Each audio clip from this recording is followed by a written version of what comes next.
The autumn of 1894 brought with it a peculiar melancholy to London, one that seemed to seep through the very bricks of Baker Street and settle into the marrow of its inhabitants. A persistent fog had lingered for nearly a fortnight, transforming the city into a realm of shadows and whispers, where gaslights burned throughout the day, and the clip-clop of horse hooves echoed with an almost supernatural resonance through the muffled streets. I had returned to our old rooms following a somewhat trying morning at my practice, where an epidemic of influenza had kept me occupied with a steady stream of wheezing patients. As I climbed the familiar 17 steps to our sitting room, I found myself grateful for the warmth that awaited me, and perhaps even more so for the companionship of my friend, Mr. Sherlock Holmes. Upon entering, I discovered Holmes in what I had come to recognize as one of his more restless moods. He stood before the window, his tall, spare figure silhouetted against the gray afternoon light, his long fingers drumming an irregular rhythm upon the windowsill. The morning papers lay scattered across the floor in a haphazard constellation, suggesting they had been examined with considerable energy before being cast aside in disappointment. "Nothing, Watson," he declared without turning, having somehow detected my entrance through means I had long since ceased to question. "Absolutely nothing of interest in 3 days. London, it seems, has decided to become insufferably law-abiding at precisely the moment when my faculties require exercise."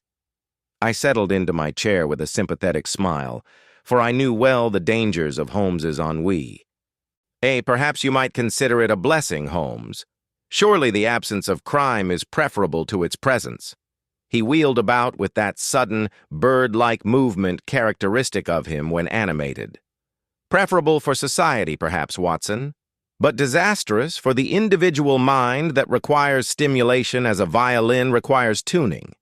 3 days of domestic disputes, misplaced jewelry subsequently found in obvious locations, and one rather tedious case of a shopkeeper's till being lighter than expected, which proved to be nothing more than his own mathematical incompetence." Before I could offer further consolation, Mrs. Hudson's distinctive knock sounded at the door. Our landlady entered with an expression of some concern upon her kindly features. "Mr. Holmes, there is a gentleman below who insists upon seeing you immediately. He appears most agitated, sir, and when I suggested he might call again at a more suitable hour, he became quite insistent. He gave his name as Colonel Sebastian Ashford, recently returned from India." The transformation in Holmes was instantaneous and remarkable. The languid frustration vanished, replaced by that keen, alert expression I knew so well, the look of the hunter catching the scent of prey. "A colonel, you say? Recently from India, and agitated enough to override social convention?" Holmes's eyes gleamed. "By all means, Mrs. Hudson, show the gentleman up at once. And Watson," he added, turning to me with barely suppressed enthusiasm, "I do believe our wait may be at an end. Pray, observe our visitor carefully. The smallest details may prove significant." Within moments, heavy footsteps sounded upon the stairs. Yes, and Colonel Sebastian Ashford entered our sitting room in a state that could only be described as profound distress. He was a man of perhaps 50 years, with the weathered complexion and upright bearing typical of his profession. His military mustache, though neatly trimmed, could not conceal the trembling of his lower lip, and his eyes, pale blue and red-rimmed, darted about the room with the haunted look of a man pursued by demons. He wore a well-tailored morning coat, though I noted it had been buttoned incorrectly, and his cravat sat askew. Most telling of all, his right hand clutched repeatedly at his waistcoat pocket in an unconscious gesture of loss. "Mr. Holmes," he began, his voice carrying the parade-ground authority of command even as it wavered with emotion, "I have been told you are a man who can solve the impossible. I pray to God that reputation is deserved, for I find myself in a position so extraordinary, so utterly inexplicable, that I fear for my very sanity." Holmes gestured to the chair opposite mine with a graceful sweep of his hand. "Please, Colonel Ashford, compose yourself. and relate your story from the beginning. My friend Dr. Watson here is entirely trustworthy, and you may speak freely. But first, if you would be so kind, when did you last take a meal?" The colonel blinked, momentarily nonplussed by this unexpected question. "A meal? I cannot recall. Yesterday evening, perhaps?" "Mrs. Hudson," Holmes called toward the door. "Tea and sandwiches for 3, if you please, and with some urgency." He turned back to our visitor. "You will find, Colonel, that the mind works far more efficiently when the body is properly maintained. Now, while we await refreshment, perhaps you might tell me why you have been repeatedly reaching for your watch pocket these past few minutes, despite the fact that your watch is quite obviously missing." Colonel Ashford's hand froze in mid-gesture, and he stared at Holmes with an expression mixing astonishment with relief. "Then it is true what they say about you. Yes, my watch is gone. But it is not merely the timepiece I mourn, Mr. Holmes. It is what that watch has witnessed, and what its disappearance may mean for my honor, my family, and possibly for my very life." Holmes leaned forward, his fingers steepled before his face in that characteristic pose of intense concentration. "I am all attention, Colonel. Begin at whatever point seems most natural to you, and omit no detail, however insignificant it may appear. Watson, if you would be so kind as to take notes." I had already retrieved my notebook and pencil, and I prepared to record what promised to be a most singular case. Colonel Ashford drew a deep breath, composing himself with visible effort. "Very well.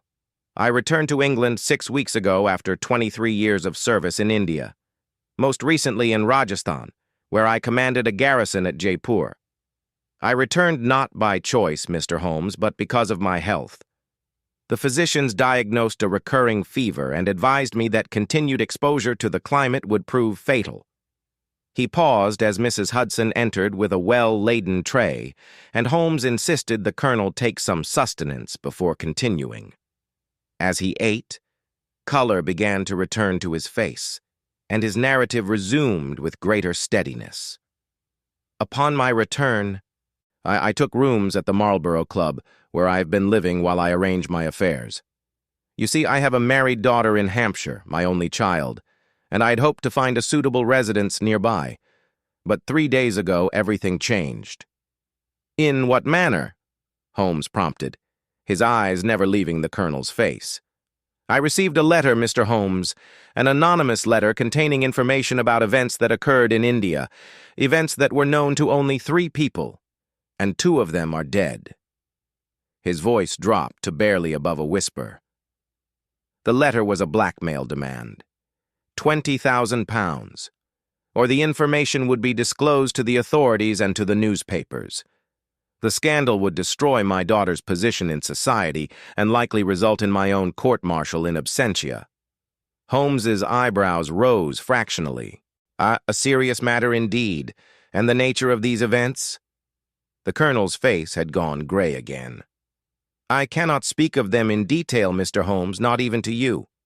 I will say only that during the rebellion in '57, I was a young lieutenant, and certain decisions were made in the heat of battle, decisions that saved British lives but would be misinterpreted by those who were not present. My commanding officer, Colonel Reeves, took full responsibility in his reports, and the matter was buried. Colonel Reeves died of cholera in '78, and his adjutant, Lieutenant Pierce, was killed by a tiger in '81. I thought the secret had died with them. But clearly it had not, Holmes observed. What were the blackmailer's instructions? I was to place the money, in used banknotes of various denominations, in a leather satchel and deliver it personally to the Limehouse docks at midnight on November the 2nd. That is tonight, Mr. Holmes. And your watch? Holmes pressed. What connection does it bear to this affair? Colonel Ashford withdrew a handkerchief and mopped his brow. This is where the matter becomes truly inexplicable. The watch was my father's before me and his father's before that. A gold hunting watch made by Dent of London, with our family crest engraved upon the case. It has been in my possession for 31 years since my father's death. I have carried it every day, wound it every evening, and valued it above all my possessions, not for its monetary worth, but for its sentimental value. When did you discover it missing? Yesterday morning. I awoke, dressed, and reached for the watch as I have done 10,000 times before. It was not in its customary place on my nightstand. I searched my rooms thoroughly, tore them apart, in fact. It was nowhere to be found. I questioned the club staff, retraced my movements from the previous day, even examined the street where I had walked. Nothing. Holmes rose and began to pace, a sign that his formidable intellect was fully engaged. And you suspect some connection between the watch's disappearance and the blackmail demand? I know there is a connection, Mr. Holmes. The colonel's voice rose with sudden passion. Because this morning I received a second letter. It was slipped under my door during the night. It read simply, "The watch knows what you did. Bring the money tonight or the watch will tell its story." A heavy silence fell over the room. Even Holmes, who prided himself on his immunity to surprise, seemed momentarily arrested by this bizarre statement. "Fascinating," he murmured at length. "Quite remarkable. Tell me, Colonel, who else knows about the blackmail letters?" "No one. I have told no one. Until now. I considered going to Scotland Yard, but the letter explicitly warned against involving the police. It stated that watchers were everywhere, and any attempt to set a trap would result in immediate exposure. And yet you came to me. You are not the police, Mr. Holmes, and your discretion is legendary. More than that, I find myself in a position where I require not merely an investigator, but a man who can explain the inexplicable. How can a watch witness a crime? How can it tell anything? And yet I cannot shake the feeling that there is something damnably real behind this bizarre threat." Holmes returned to his chair, his expression grave. "Colonel Ashford, I will take your case, but I must ask you several questions, and I require absolute honesty in your answers, regardless of how incriminating they may seem. First, do you have the £20,000? "I do. I liquidated certain investments yesterday. The money is in my rooms." "Second, is there any physical evidence of these events in India? Documents, photographs, personal effects of those involved?" The colonel hesitated for a fraction of a second, a hesitation that Holmes certainly noted. I kept a private journal during those years. It contains my own account of events, including the incident in question. I brought it back to England with me. It is locked in my trunk." "And where is this trunk?" "In storage at the club." "Has anyone else had access to it?" "The storage room is locked, and only the club manager and the porter have keys." Holmes nodded slowly. "Third question. During the time you have been in London, have you encountered anyone from your past? Anyone who served with you in India, or who might have had contact with Colonel Reeves or Lieutenant Pierce?" The colonel frowned in concentration. "I have attended several gatherings of the East India Club. I have seen many familiar faces, but I cannot say that any seemed to take unusual interest in me. There was... Wait. Yes, there was one incident. About a fortnight ago, I was leaving the Marlborough when a beggar approached me on the street. He was a wretched specimen, filthy and clearly in his cups. But when he spoke, he called me by my rank and regiment. "Colonel Ashford of the 14th Bengal Light Infantry," he said. I was startled, naturally, and I asked how he knew me. He simply laughed, a horrible wheezing laugh, and said, "We all remember what happened at Kalindi, Colonel. We all remember." Then he shuffled away before I could question him further. "Kalindi," Holmes repeated softly. "That is the location of the incident?" "Yes.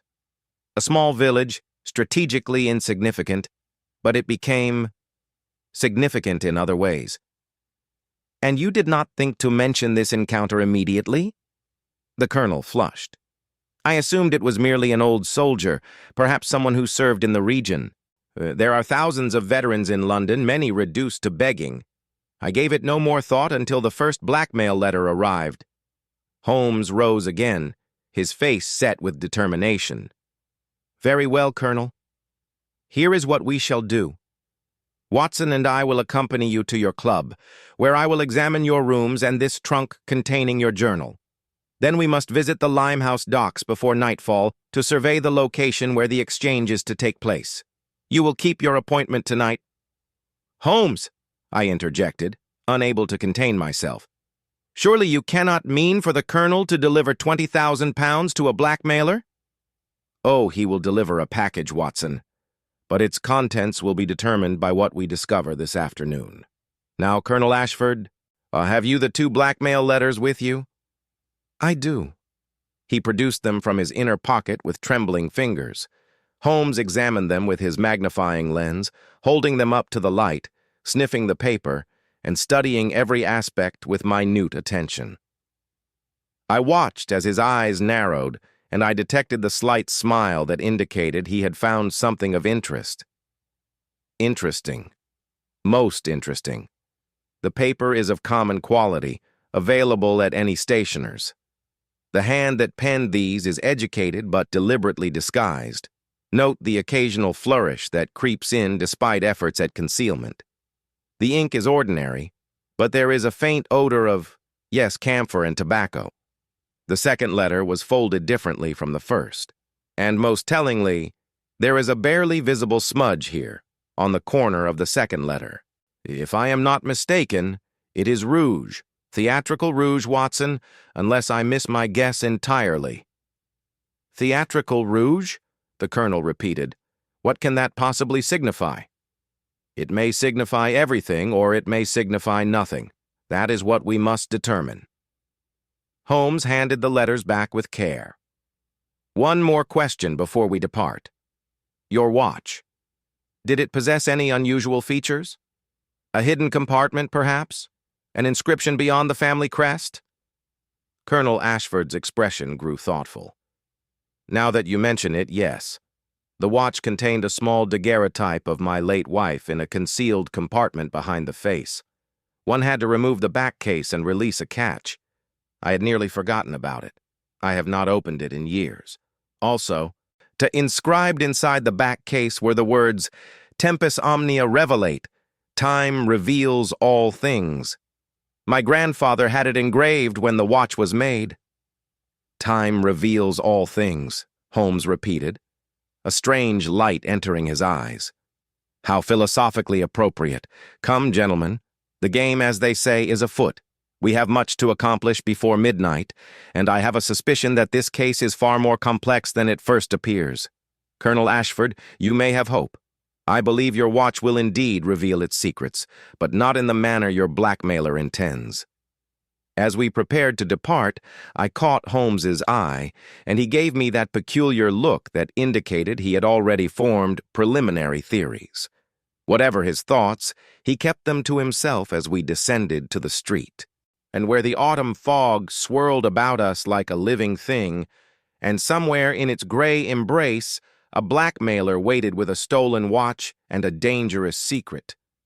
The case of the watch that witnessed a crime had begun, and I sensed with that instinct born of long association with Holmes that before it concluded, we would find ourselves navigating depths of deception that would test even his formidable powers of deduction. The hansom cab that carried us through the fog-choked streets of London moved at a pace that seemed agonizingly slow to our distressed client, though in truth the driver was making admirable progress given the conditions. Colonel Ashford sat rigid beside me, his hands clasped tightly in his lap, while Holmes occupied the opposite seat, his keen eyes fixed upon nothing in particular, or rather, fixed upon everything that passed beyond our observation. I had learned long ago that during these moments of apparent abstraction, his mind was in fact working with furious intensity, arranging and rearranging the pieces of the puzzle before him. As we rattled past the shops of Oxford Street, their windows barely visible through the gray curtain that had settled upon the city, Holmes broke his silence with a question that seemed tangential to the matter at hand. "Colonel, you mentioned that you have been residing at the Marlborough Club for 6 weeks. I presume you have established certain habits, certain routines during that time?" The colonel turned to him with evident confusion. "I suppose I have, though I fail to see what bearing my daily habits could have upon—" "Everything has bearing." "The colonel?" Holmes interrupted with a slight edge to his voice. "The criminal mind succeeds through observation of patterns. Your blackmailer knew when and how to steal your watch, knew where to send the letters, knew enough of your movements to feel confident you could be manipulated. These facts suggest either intimate knowledge of your routine or careful surveillance. So I ask again, what are your habits?" Colonel Ashford considered this carefully. "I rise at 6 o'clock by long military custom. I take breakfast in my rooms at 7. I walk in Hyde Park, weather permitting, usually between 9 and 10. I lunch at various clubs, the East India, the Army and Navy, occasionally the Marlborough itself. My afternoons are occupied with business matters, solicitors, and such. I dine at 8, I retire by 11. And your evening ritual before retiring?" "I read for an hour, usually military history or the newspapers. I wind my watch, place it upon the nightstand beside the daguerreotype of my daughter, remove my collar and prepare for bed. I have done so every evening for more years than I can count." Holmes nodded with satisfaction. "Predictable, dependable, observable. And on the evening before you discovered your watch missing, did anything deviate from this pattern? Any disturbance? Any unusual occurrence, no matter how slight?" The colonel's brow furrowed deeply as he struggled to recall. "The evening before? That would have been Monday evening. I returned from dinner at the East India Club around 9:30. I remember feeling somewhat fatigued, more so than usual, and I attributed it to the heavy meal and perhaps to the excellent port they served. I do recall that I found my window slightly ajar when I entered my rooms, which struck me as odd because I distinctly remembered closing it that morning due to the chill. I simply closed it again and thought no more of it." "Your window," Holmes repeated with sudden intensity. "On what floor are your rooms situated?" "The 3rd floor, overlooking the street." "And is there any architectural feature that might provide access? A ledge? A drain pipe? Decorative stonework?" "There is a decorative cornice that runs beneath the windows, yes, and a drain pipe at the corner of the building perhaps 6 feet distant from my window. But surely you cannot suggest someone climbed—" "I suggest nothing yet, Colonel. I merely collect facts as a botanist collects specimens. And tell me, this fatigue you experienced, was it accompanied by any other symptoms? Dizziness, perhaps? A peculiar taste in your mouth? Any difficulty in waking the following morning?" The colonel's face had grown pale. "Good God, Mr. Holmes. Yes. Yes to all of those things. I slept far more heavily than is my custom, and I woke with a dreadful fog in my head that persisted through the morning. I assumed it was the port, but you cannot mean—" "I mean only that we must examine all possibilities," Holmes said grimly. "Watson, your medical opinion would be valuable here." I leaned forward, my mind already racing through the symptoms described. "Holmes, if you're suggesting what I think you are, the colonel may have been drugged. A sedative introduced into his evening drink could produce exactly those effects. The profound fatigue, the heavy sleep, the morning confusion." "Precisely my thinking, Watson," Holmes affirmed, his voice carrying that note of grim satisfaction that indicated a theory gaining confirmation. "Colonel, when you returned to your rooms that evening, did you partake of any refreshment before retiring? A glass of water, perhaps? Brandy from your personal decanter?" The colonel's hand moved unconsciously to his throat, as if the memory itself produced a phantom taste. I did, yes. I poured myself a small brandy from the decanter in my rooms. It's a habit I've maintained for years, a single measure to settle the nerves before sleep. The decanter sits on the sideboard, always in the same position. I never gave it a second thought. And the brandy. Did it taste as it usually does? Colonel Ashford's eyes widened as recollection dawned upon him. Now that you force me to recall it, there was something slightly off about the taste. Bitter, perhaps? I attributed it to the bottle being nearly empty, the dregs having concentrated somehow. Mr. Holmes, are you telling me that someone entered my rooms, doctored my brandy, and then waited for me to fall into a drugged stupor before stealing my watch? I am telling you that such a hypothesis fits the available facts rather precisely. The open window, the drugged beverage, the profound sleep, the missing watch. These elements form a coherent narrative. What remains unclear is the identity of the intruder, and more significantly, why such elaborate measures were necessary merely to steal a timepiece. A common thief would have taken your wallet, your cufflinks, any readily convertible valuables. Your watch alone was taken. This selectivity suggests purpose beyond mere theft. The cab had now turned into Pall Mall, and the imposing facade of the Marlborough Club emerged from the fog like a gray fortress. As we alighted, I observed the building with fresh attention, noting the architectural details Holmes had inquired about. Indeed, the decorative cornice ran the length of the building beneath the third-floor windows, and while it appeared narrow, a man of agility and determination might conceivably traverse it. The drain pipe at the corner seemed sturdy enough to bear weight, and I found myself envisioning a dark figure scaling the building's exterior with the stolen watch secreted upon his person.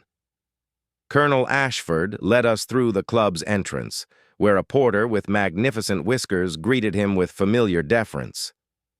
"Good afternoon, Colonel Ashford. Gentlemen?" His eyes flickered with curiosity toward Holmes and myself, but years of service had trained him to ask no questions. "Pemberton," the colonel addressed him. "These gentlemen are here at my invitation on a matter of some importance. We require absolute privacy. I trust that can be arranged?" "Of course, sir. Shall I send up refreshments?" "That won't be necessary. However, I do have a question for you. 2 nights ago, Monday evening, did you notice anyone unusual entering or leaving the premises? Anyone who might have—" Holmes raised a hand, gently interrupting. "Forgive me, Colonel, but perhaps I might phrase the inquiry differently. Pemberton, is it? Tell me, on Monday evening, did any tradesmen call? Any deliveries made after the usual hours? Perhaps a repair made to the building's exterior or the gas fixtures?" The porter's weathered face creased in concentration. "Now that you mention it, sir, there was a fellow came round about 7 o'clock. Said he was from the gas company, needed to inspect the street lamps along Pall Mall for the new improvements they're installing. He had all the proper documentation, wore the company uniform. I directed him to begin his inspection at the far end of the street." "And did you observe him conducting this inspection?"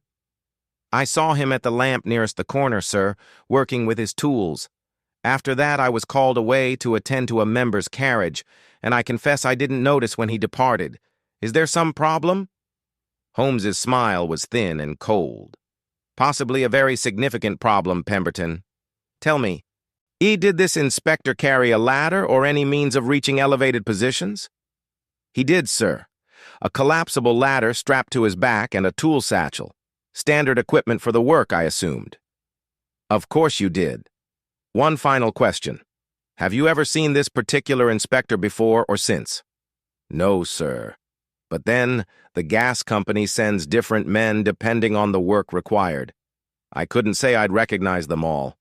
Holmes turned to us, his expression grave but animated with the thrill of pursuit.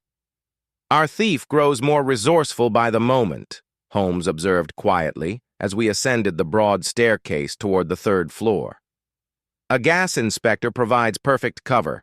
authorization to loiter near the building, equipment that excites no suspicion, and a legitimate reason to possess a ladder. From the street lamp to the cornice would require merely a moment's bold climbing, and once upon that ledge, access to an unlatched window becomes child's play. The man we seek is no common criminal, gentlemen. He plans meticulously and executes with confidence. Colonel Ashford's face had taken on a grayish pallor that alarmed me professionally. Mr. Holmes, the implications are staggering. This person not only knows my past, but has gone to extraordinary lengths to obtain my watch. The question that torments me is why? What possible value can it hold beyond its gold? That, Colonel, is precisely what we must determine, Holmes replied as we reached the third-floor corridor. And I suspect the answer lies either in the watch itself or in what someone believes the watch contains. You mentioned a hidden compartment with your wife's daguerreotype. Could there have been anything else concealed within the mechanism? A document, perhaps? A scrap of paper bearing names or dates? The colonel unlocked his door with hands that trembled slightly. I swear to you, there was nothing else. Only the photograph, which I placed there myself shortly after my wife's death 15 years ago. I have opened that compartment no more than a dozen times since. We entered a suite of rooms that spoke of comfortable but not luxurious accommodation. The sitting room was furnished in the club's standard fashion, heavy mahogany furniture, burgundy curtains, and wallpaper in a subdued pattern. Everything was neat to the point of military precision, save for the sideboard where the brandy decanter sat in lonely prominence, perhaps a quarter full of amber liquid. Holmes made directly for this decanter, removing the stopper and bringing it to his aquiline nose. He inhaled deeply, then touched a single finger to the rim and brought it to his tongue before immediately withdrawing it. As I suspected. Laudanum, unless my senses deceive me entirely. A substantial dose mixed with the brandy would render a man unconscious within 20 minutes and keep him insensible for hours. Watson, your medical bag. Do you carry testing papers? I produced my bag and withdrew the litmus papers I kept for urinalysis.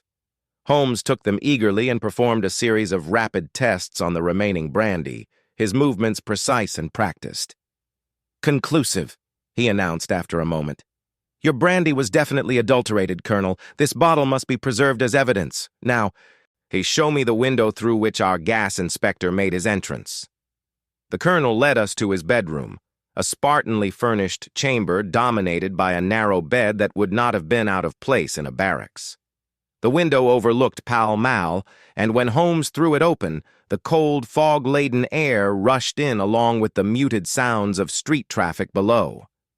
He leaned out precariously, examining the cornice with minute attention, running his fingers along the stonework and occasionally consulting his magnifying glass. Excellent. Excellent, he murmured, more to himself than to us. Here are the scuff marks from boots. You can see where the stone is abraded. And here, caught in this crack, a fiber of dark wool. Our man wore dark clothing, sensible for a gas inspector, but more sensibly for someone wishing to avoid notice in shadows.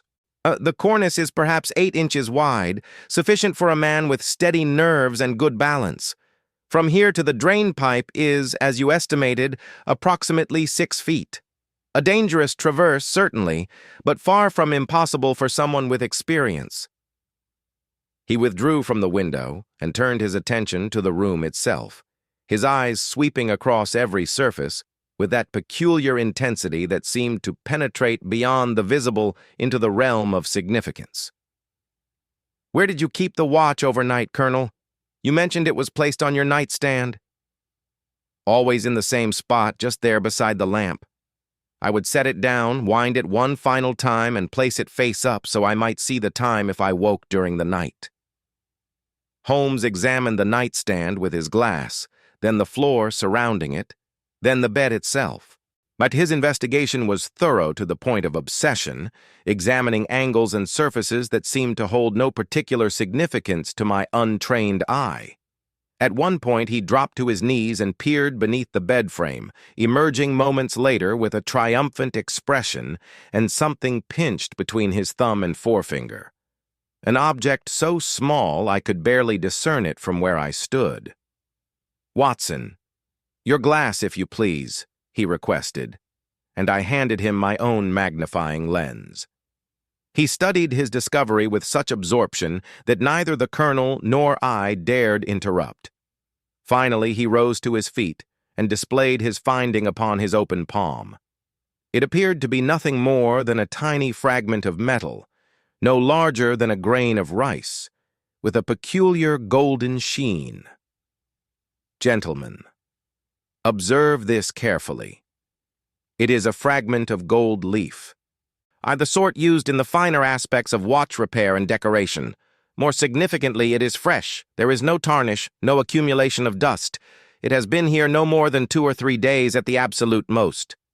Holmes fixed the colonel with a penetrating stare. "Has your watch required any repair work recently? Any maintenance that might account for this fragment?" Colonel Ashford shook his head emphatically. "None whatsoever. The watch has functioned perfectly since I returned to England. I had it serviced in Bombay before my departure, and the watchmaker pronounced it in excellent condition. There would be no reason for gold leaf to shed from it under normal circumstances." "Then we must consider abnormal circumstances," Holmes replied, carefully wrapping the fragment in a piece of paper and slipping it into his waistcoat pocket. "Oh, our thief did not simply steal your watch, Colonel. He examined it here, in this very room, while you lay drugged and helpless mere feet away. He opened it, probed its mechanisms, perhaps forced the hidden compartment you described. In doing so, he dislodged this fragment. The question that now presents itself is whether he found what he sought, or whether the watch itself has become valuable to him for some other reason entirely." The implications of Holmes's words settled over us like a fresh layer of the omnipresent fog. The image he conjured was deeply unsettling. A shadowy figure bent over the stolen watch in the darkness, working by perhaps a shielded candle or dark lantern, while the rightful owner lay insensate and vulnerable. The violation seemed more profound than mere theft. It spoke of calculated cruelty and absolute confidence. "But what could he possibly have been searching for?" the colonel demanded, his voice rising with frustration and fear. "I tell you again, there was nothing in that watch except a photograph of my late wife. No papers, no documents, no secret messages. I would stake my life upon it." "Perhaps you already have," Holmes said quietly, and the colonel visibly flinched at these words. "Nevertheless, we must continue our examination. You mentioned a trunk in storage containing your journal from India. I believe it is time we inspected that as well. The pattern that emerges suggests someone who knows a great deal about both your past and your present circumstances. Your journal may provide insight into who might possess such knowledge." We descended once more through the club's corridors, and the colonel leading us toward a secure storage area in the building's lower level. As we walked, I noticed Holmes's eyes constantly moving, cataloging details, observing the patterns of staff movement and the security measures in place. He paused briefly at a window overlooking the club's rear courtyard, studying something that had caught his attention, before resuming our progress without comment. The storage area was accessed through a heavy oak door secured with an impressive lock. The club manager, a dignified gentleman named Carruthers, whom the colonel summoned, produced an elaborate key and admitted us to a large, well-organized space lined with wooden shelving. Various trunks, cases, and packages belonging to the club's residents were stored here in careful arrangement, each labeled with the owner's name and room number. "The colonel's trunk is there in the 3rd row," Carruthers indicated, gesturing toward a substantial, leather-bound trunk bearing travel stickers from Bombay, Calcutta, and various other exotic locales. "It has been here since his arrival 6 weeks ago. Nothing has been disturbed, I can assure you, gentlemen. This room remains locked at all times, and only myself and the porter Pemberton possess keys." Holmes approached the trunk with the same meticulous care he had brought to every aspect of this investigation, circling it slowly and examining it from all angles before addressing the manager. "Mr. Carruthers, I wonder if you might indulge a peculiar question. In the past 6 weeks, have there been any requests to access this storage area by anyone claiming to represent the Colonel? Any workmen needing to retrieve or deliver items? And any unusual inquiries about the storage arrangements?" Carruthers drew himself up with professional pride. "Certainly not, sir. The Marlborough maintains the strictest protocols regarding members' property.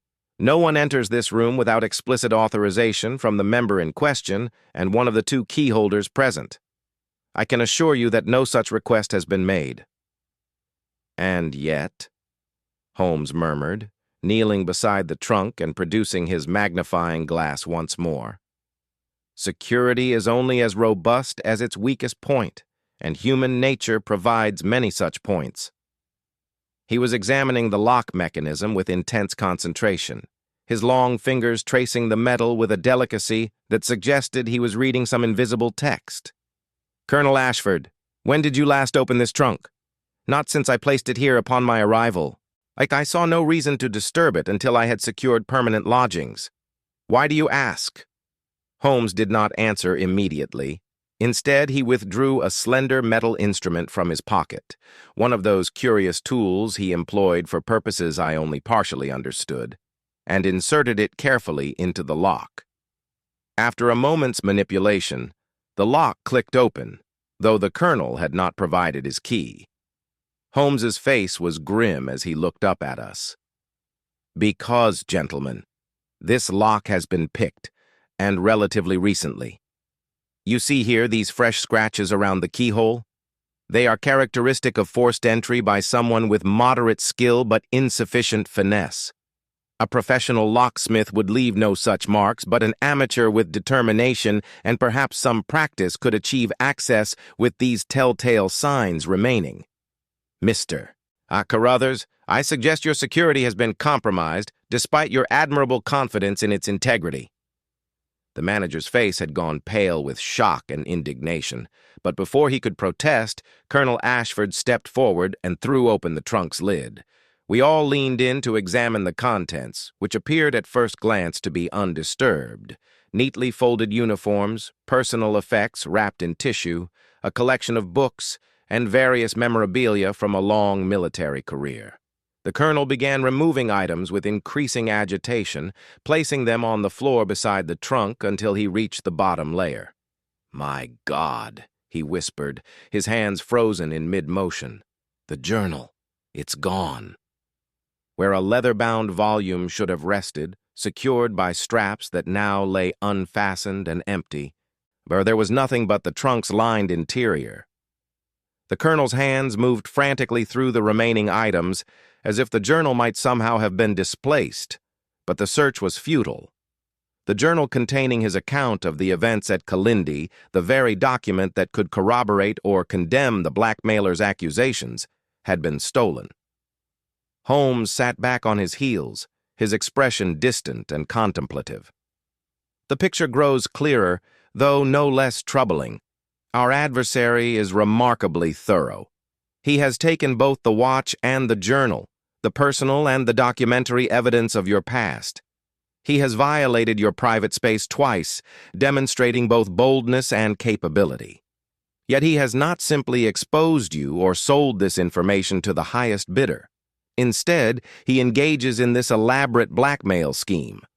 I'm demanding your presence at the Limehouse docks at midnight. Why? Perhaps he simply wants the money, I suggested, though even as I spoke, I sensed the inadequacy of this explanation. £20,000 is certainly a powerful motive, Holmes acknowledged, rising to his feet and brushing dust from his trousers. But men capable of such sophisticated operations generally have access to wealth through other means. No, Watson, there is something else at work here. Something personal. The watch, the journal, the location chosen for the exchange. These elements suggest a narrative beyond simple extortion. Colonel, tell me truthfully, Among those who knew about the events at Kalindi, among those who served in your regiment or had connection to Colonel Reeves or Lieutenant Pierce, is there anyone who might harbor a grudge? For anyone who might feel themselves wronged or overlooked? The colonel's face had taken on a haunted quality that transcended mere fear. It was the look of a man confronting ghosts he had believed long buried.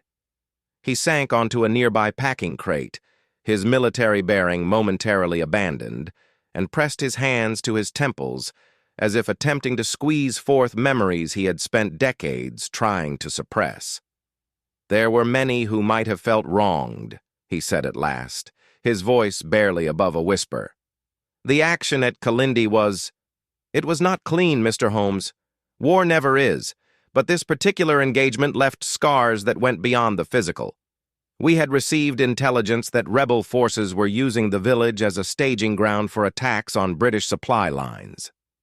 Colonel Reeves ordered a dawn assault. What we found was not an armed encampment, but a village of mostly civilians, farmers, merchants, families. There were weapons, yes, and some men who resisted, but the majority were innocents caught in circumstances beyond their control. He paused, swallowing hard before continuing. In the chaos, orders were misunderstood or perhaps deliberately misinterpreted. Buildings were burned. People fled into the surrounding jungle, and some were pursued. By the time Colonel Reeves regained full control of the situation, the damage was done. 17 civilians were dead, including women and 2 children. The official report attributed these deaths to crossfire and the fog of battle. The truth was considerably more complex. Holmes listened with an expression of careful neutrality, though I detected a tightening around his eyes that suggested distaste for what he was hearing. And the men under your command? How did they respond to these events? Most were horrified. Some were hardened by years of conflict and saw it as regrettable but unavoidable. A few— The colonel's voice trailed off, and when he resumed, there was unmistakable shame in his tone. A few seemed to derive satisfaction from the destruction. There was one sergeant in particular, a man named Blackwood, Thomas Blackwood. He had been reprimanded twice before for excessive violence toward prisoners. At Kalindi, he led the pursuit into the jungle. When he returned, his bayonet was bloodied, and there were accusations from other men that he had murdered fleeing villagers in cold blood. And what became of this Sergeant Blackwood? Holmes inquired, his voice sharp with interest. Colonel Reeves wanted him court-martialed, but there were complications. Blackwood claimed he was following orders, that he had heard Lieutenant Pierce command the pursuit. Pierce denied this vehemently, but there were no witnesses who could definitively settle the matter. In the end, a compromise was reached. Blackwood was dishonorably discharged and sent back to England.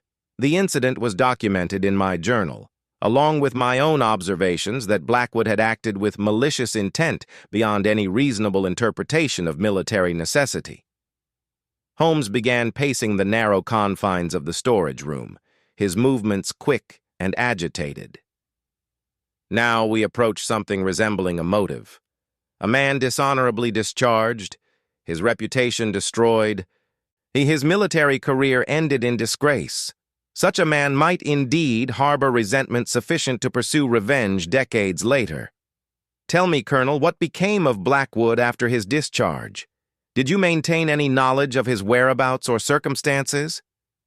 I heard rumors over the years, nothing substantial. He was said to have fallen into drink and poverty, living rough in London's East End. Some claimed he had died of fever in the late 70s, others that he had taken up with criminal elements. I gave it little thought, I confess. The man was out of my life, and I was content to let that remain the case. The East End, I interjected, suddenly struck by a connection.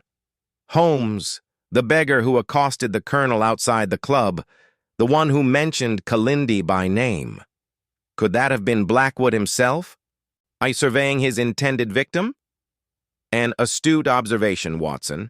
It would certainly fit the pattern. Holmes turned back to the colonel with renewed intensity. This beggar, Describe him in as much detail as you can recall.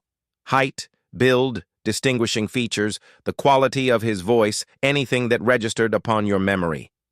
Colonel Ashford furrowed his brow in concentration, clearly struggling to reconstruct an encounter he had dismissed as insignificant at the time. He was of medium height, perhaps 5 feet 8 or 9 inches, though he was hunched over in that manner common to those who live rough. His clothing was filthy and ragged, the typical refuse of street dwellers. His face was largely concealed by a matted beard and a cap pulled low, but I recall his eyes, pale blue, almost colorless, and with a peculiar intensity that struck me even through the fog of intoxication he appeared to exhibit. His voice, now that I consider it more carefully, had a rasping quality, as though damaged by years of exposure or illness. Yet beneath the roughness, there was an educated accent trying to break through. He pronounced his words too carefully for a common beggar, as if the articulation required conscious effort. Holmes stopped his pacing abruptly and fixed the colonel with a penetrating stare. Pale blue eyes and an educated accent beneath deliberate disguise. "Colonel, was Thomas Blackwood a man of education before his military service?"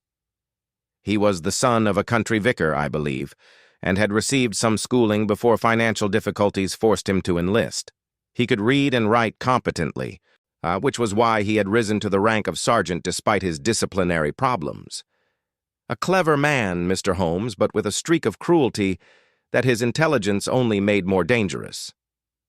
"Just so," Holmes murmured, resuming his pacing but now with an air of satisfaction, as if pieces were falling into alignment within that extraordinary mind.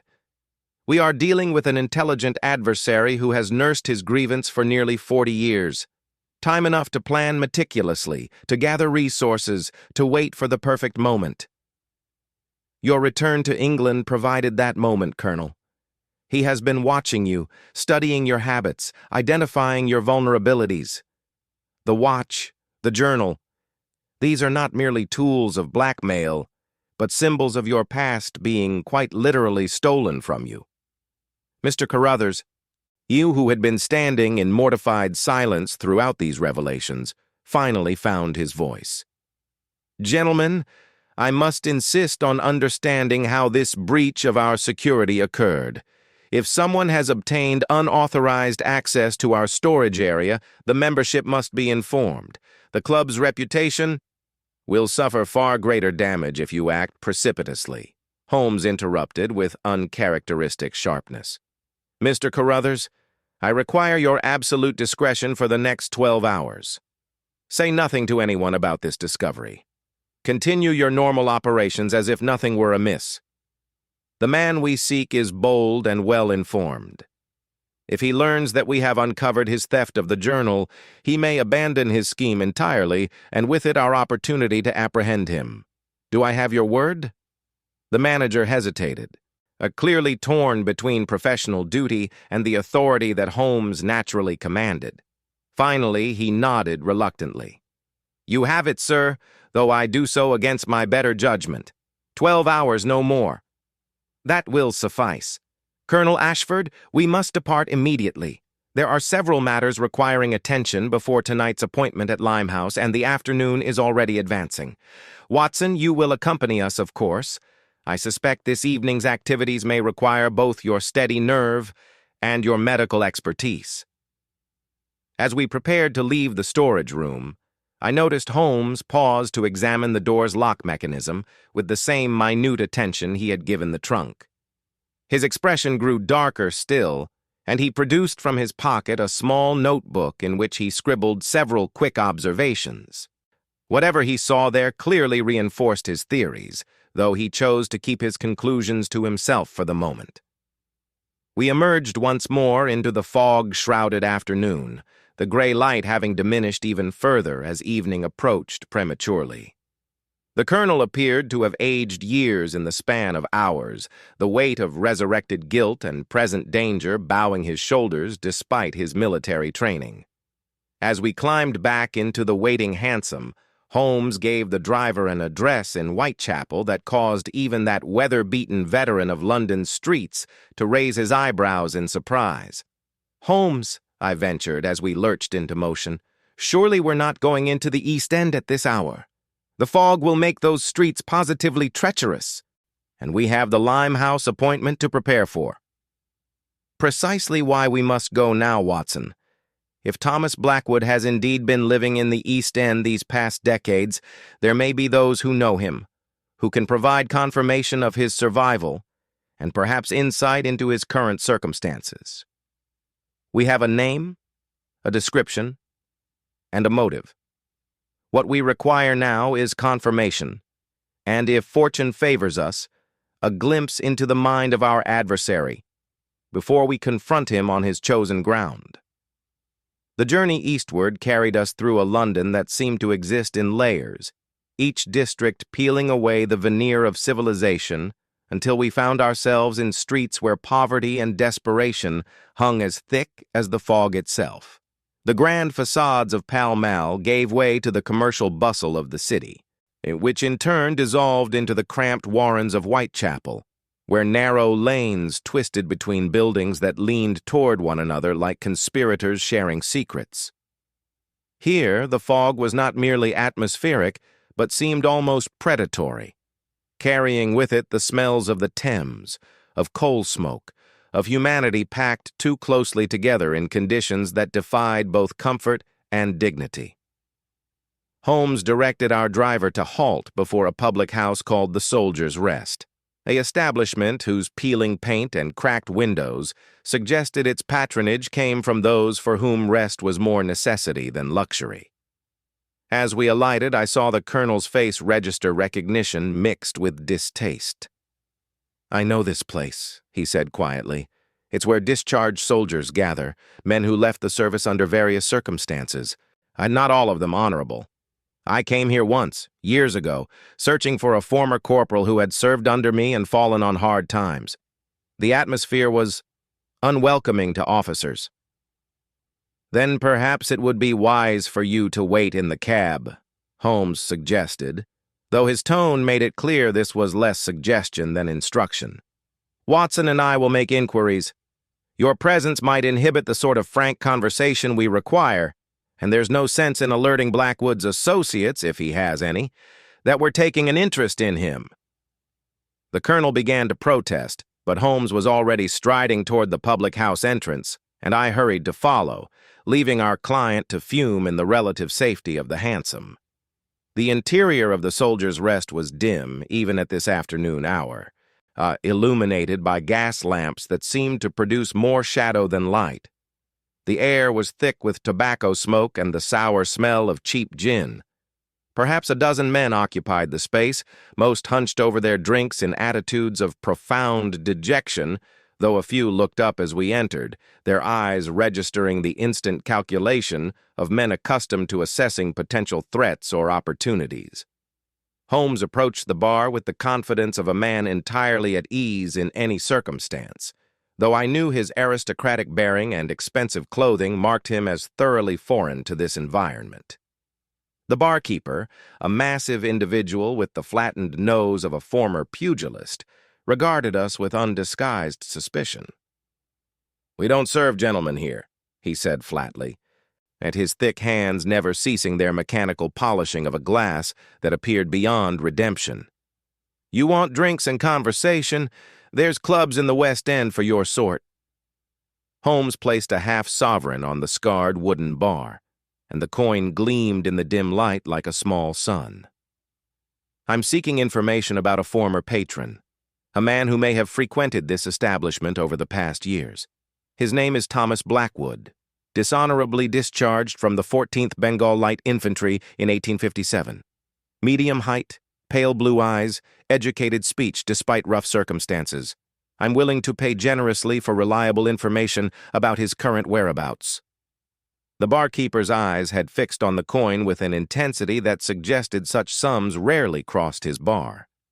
He glanced around the room, and I followed his gaze to see that several of the patrons had taken interest in our conversation, though they maintained the pretense of indifference. Finally, the barkeeper palmed the coin with a practiced motion and leaned forward conspiratorially. "Blackwood, you say? I know the man, or knew him. He was a regular here for years, always nursing the same glass of gin, always muttering about injustices and revenge. Most of the lads gave him wide berth. He had a way about him that spoke of violence barely contained. About 3 months back, his circumstances changed sudden-like. He came in one evening dressed in new clothes, sober as a judge, and settled his considerable tab in full. Said he'd come into an inheritance, though no one believed it." Holmes leaned closer, his voice dropping to match the barkeeper's conspiratorial tone. Did he mention anything about his plans? Any indication of what this supposed inheritance entailed, or how he intended to use his newfound wealth?" The barkeeper scratched his jaw thoughtfully, his eyes distant with recollection. "He bought a round for the house that night. First and only time I ever saw him generous with coin. Got loose-tongued with the drink, as men do. Kept going on about patience being rewarded, about how those who'd wronged him would finally pay their dues.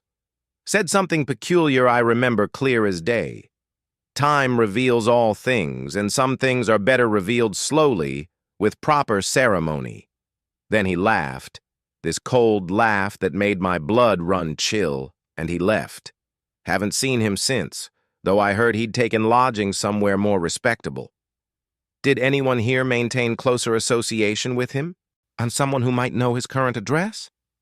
The barkeeper's expression grew wary, and I sensed we were approaching the limits of what the half-sovereign would purchase. "There was one man, a fellow named Griggs, used to play cards with Blackwood regular, but Griggs got himself arrested 2 weeks back for housebreaking and is currently enjoying Her Majesty's hospitality at Newgate. Beyond that, Blackwood kept his own counsel. He wasn't the sort to cultivate friendships."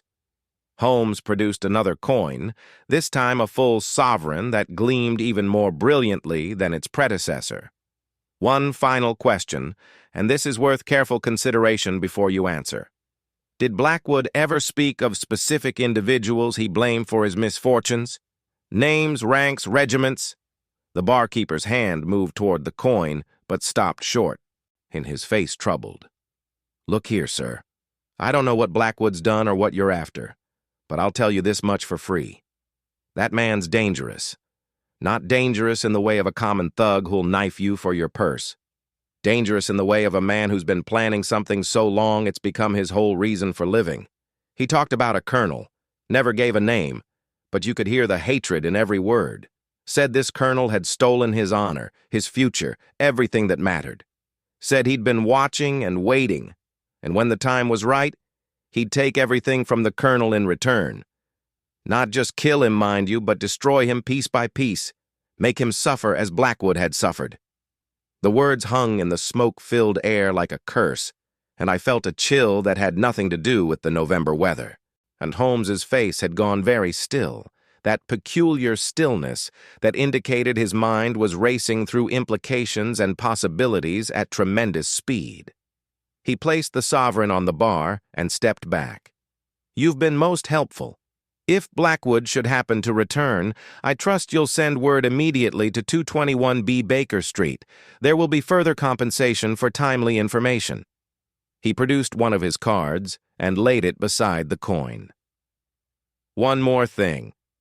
Did Blackwood have any particular skills beyond soldiering? Any trade or expertise he might have cultivated during his years in London?" The barkeeper pocketed both coins with alacrity and considered the question. "Now that you mention it, yes. He used to do odd jobs for a watchmaker down on Brick Lane, fellow named Steinberg. Said Blackwood had steady hands and a good eye for detail work, despite the drinking. Don't know if he kept that up after his fortunes changed, but it was regular work for a time."